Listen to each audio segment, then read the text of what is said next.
ED তল্লাশির খবরে নজর রাখবো। ঝাড়গ্রামে ইতিমধ্যেই শুরু হয়েছে ইডি তল্লাশি। জাতিগত শংসাপত্র জালিয়াতির তদন্তে ইডি। জাতিগত শংসাপত্র জালিয়াতির তদন্তে ইডি। ডব্লিউবিসিএস অফিসার শুভ্রাংশু মণ্ডলের বাড়িতে তল্লাশি।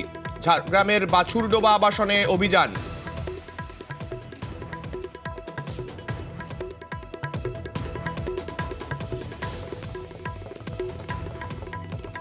अच्छा, मुझे केस रेफरेंस अभी तक नहीं मिला है। मेरे एसपी से मांग रहा है, आप लोग कीजिए आपका जो काम है, लेकिन मुझे केस रेफरेंस दीजिए।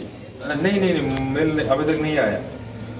वो बार बार हमारा डी सर भी पूछ रहा है, तो व्हाट्सएप में कर दिए ना आप, मेरा व्हाट्सएप में कर दिए। तो वो जो नीचे है ना, उसको बोलिए मैं ऊपर में आ रहा हूँ आपके पास, मैं अकेले ही आ रहा हूँ, बात करना है मुझे। बोल दीजिए इसको।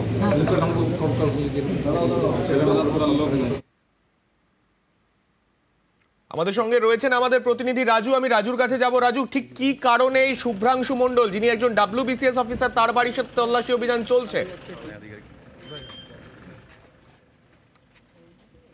শুভ্রাংশু মণ্ডল ঝাড়গ্রামের ডব্লিউবিসিএস অফিসার এবং ঝাড়গ্রাম যে সংশয়পত্র ঝাড়গ্রাম ডিএম অফিসে, সেখানে তিনি সেই ডিপার্টমেন্টের আধিকারিক, তিনি সেই দায়িত্বে রয়েছেন।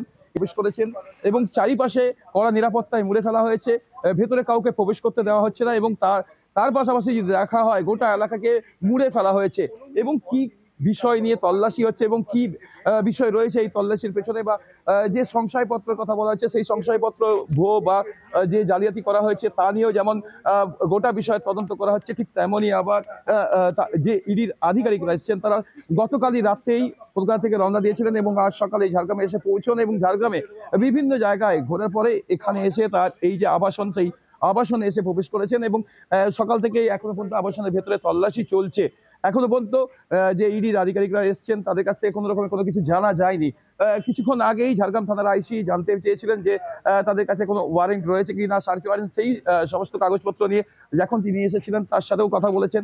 ইতিমধ্যে দেখা যাচ্ছে যে চারিপাশে কড়া নিরাপত্তা দিয়ে মুড়ে ফেলা হয়েছে এবং ভেতরে প্রায় ঘন্টাখানেকের উপর এখনো পর্যন্ত ভেতরে তল্লাশি চলছে। সেক্ষেত্রে কি কথা হচ্ছে তার সাথে, বা তারা কি কি জিজ্ঞাসাবাদ করছে এবং কি কি দেখছেন, গোটাটাই এখনো পর্যন্ত তদন্তের উপর নির্ভর করছে এবং তদন্তের পরেই তাদের কাছ থেকে জানা যাবে যে কি বিষয়ের উপরে তারা সেখানে তদন্ত করেছেন এবং কি নথি পাওয়া গেছে বা কি বিষয় নিয়ে তারা তদন্ত করছে। রাজু, এনফোর্সমেন্ট ডিরেক্টরের কত বড় দল সেখানে পৌঁছেছে? দেখো, এখনো পর্যন্ত সিআরপিএফ কে নিয়ে 3টি গাড়ি এসেছে এবং সেখানে প্রায় 6 থেকে 7 জন মতো তারা রয়েছেন। সেই সমস্ত আধিকারিকরা মধ্যে 4 জন আধিকারিক ইতিমধ্যে এই আবাসনের ভেতরে গেছেন। এই বি ব্লকেই তিনি থাকতেন ফার্স্ট ফ্লোরে এবং সেই ফার্স্ট ফ্লোরে সেই রুমের ভেতরে তারা প্রবেশ করেছেন। ইতিমধ্যে এখনো পর্যন্ত কোনো আধিকারিক ভেতর থেকে বাইরে আসেনি। বেশ।